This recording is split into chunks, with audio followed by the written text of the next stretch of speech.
Good morning, ladies and gentlemen. My name is Michael Hurd, and I'm the owner of Lineage Independent Publishing. We recently released an anthology by the Bexhill Writers Group in Bexhill-on-Sea, United Kingdom. That's in East Sussex of the United Kingdom. And with me today is one of the contributing authors to that anthology, a gentleman by the name of Allan Tipping.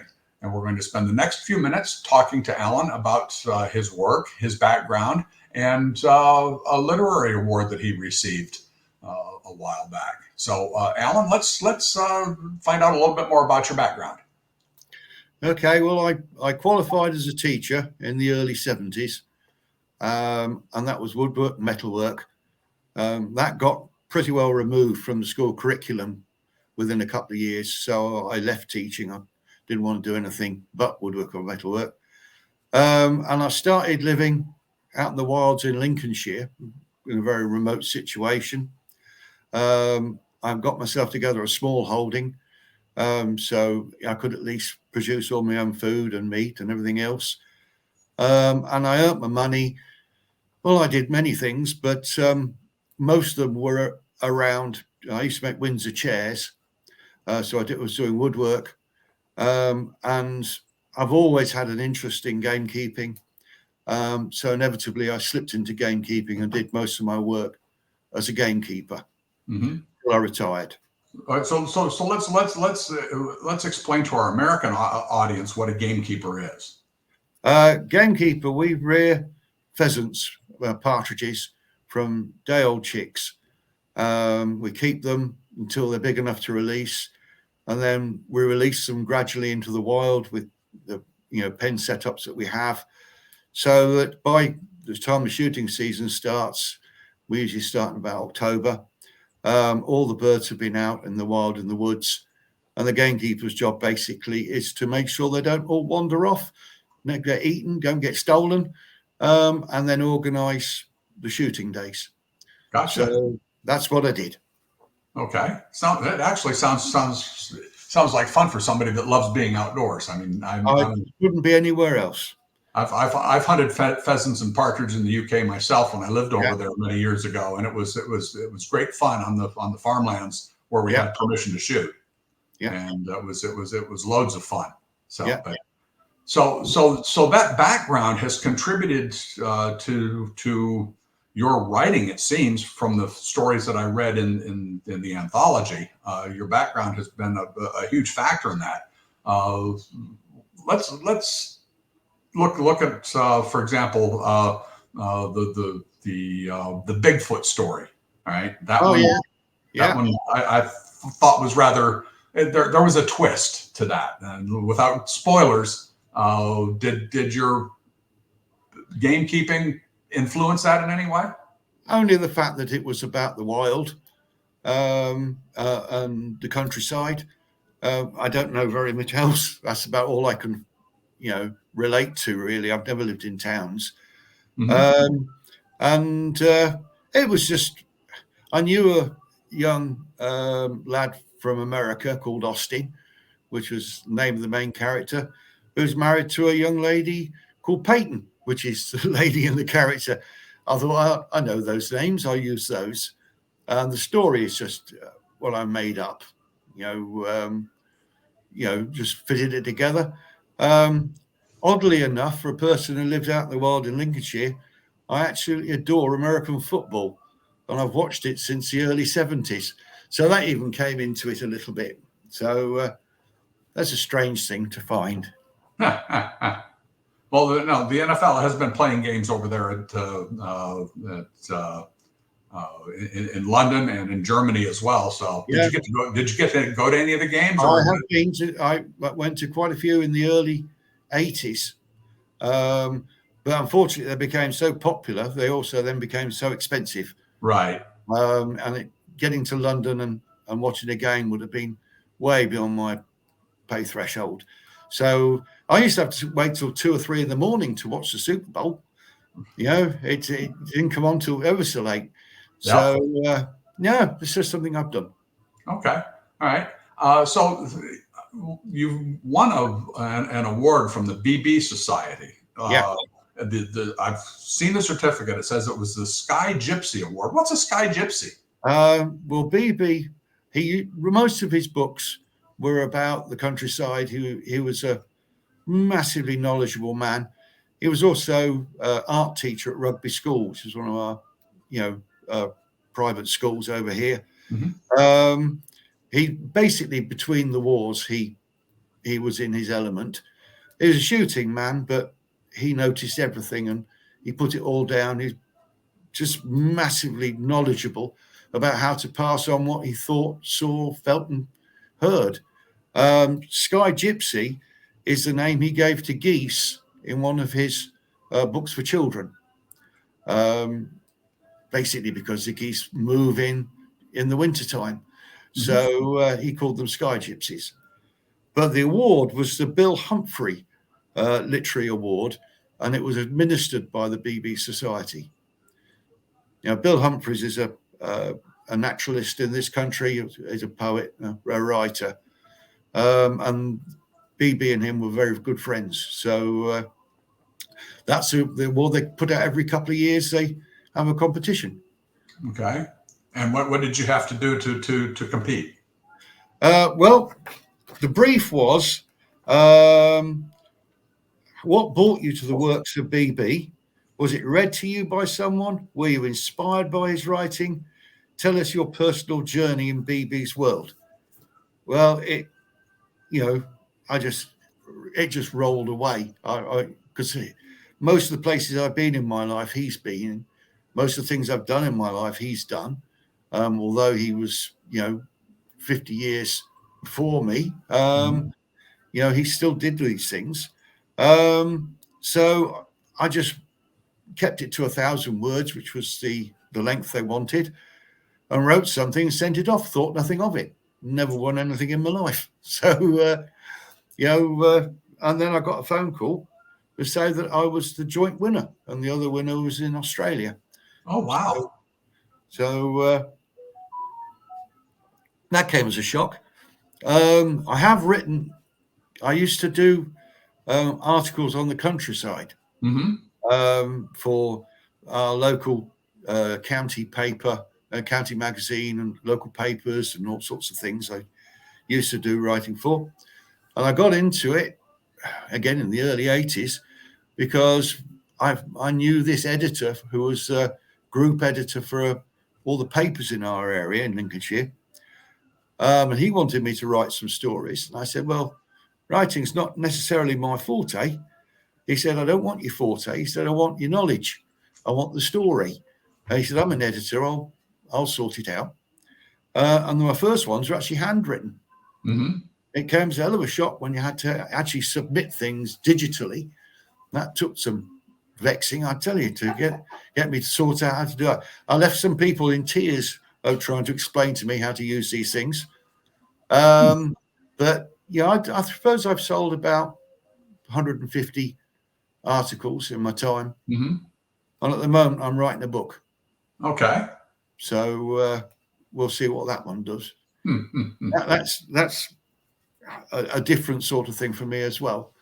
Obviously, it involves the countryside because that's all I really talk about. Right. But it's also linked with the two wars. So it's a fictional book, right? In the extent that everything has been researched and all of the pursuits and small holding that has gone on. I've done it all anyway myself, so I can speak from experience on that one. So we're seeing how that goes, and I'm on chapter 4 at the moment. So I saw I was contacting you shortly. I knew nothing of this, Mike. Yeah, you might have to wait another year, but I'm working my way through it. Okay, but you talk about the book being set between the Great War and World War II. Yeah. Did the story, being frank, come out of some of that research that you did? No, that was. I have a passion for practical jokes. My favorite comedy is slapstick, and a practical joke is something very good. And his practical joke, in being frank, where he went up to a group of Royal Irish who were fixing some phone lines, and he told them that he feared that there were some MPs, and they were Germans, who were wanting to interfere, and he was doing this as an American.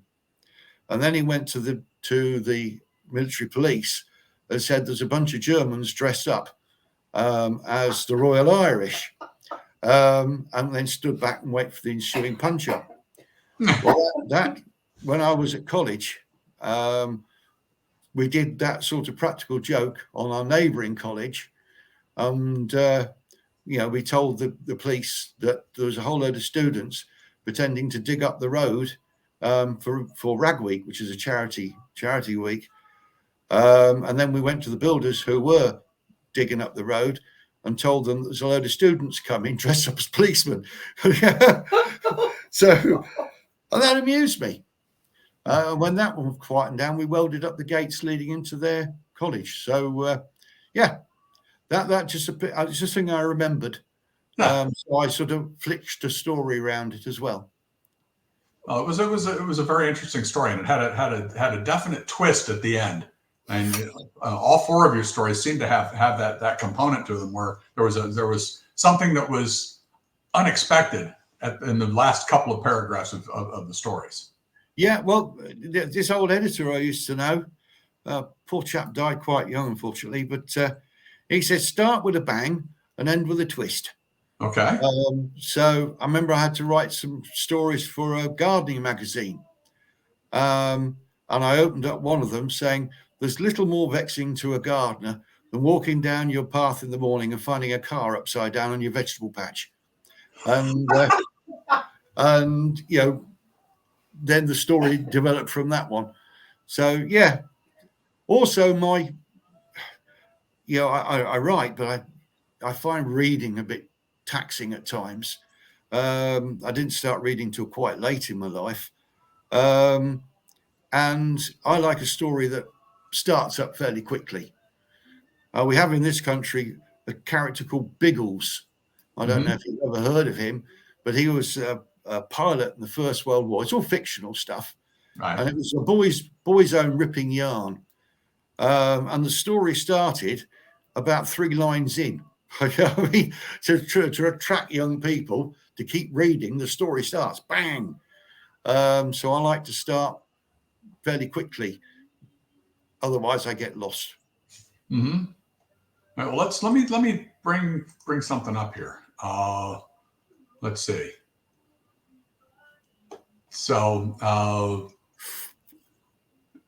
you start off with the sergeant calling Pickles, calling Pickles, and then you describe Pickles. He says Frank Pickles was surrounded by his kit, trying to get a polish on each part of it. He was on jankers for jumping on one whitewash stone to the other, all in front of the sergeant's mess.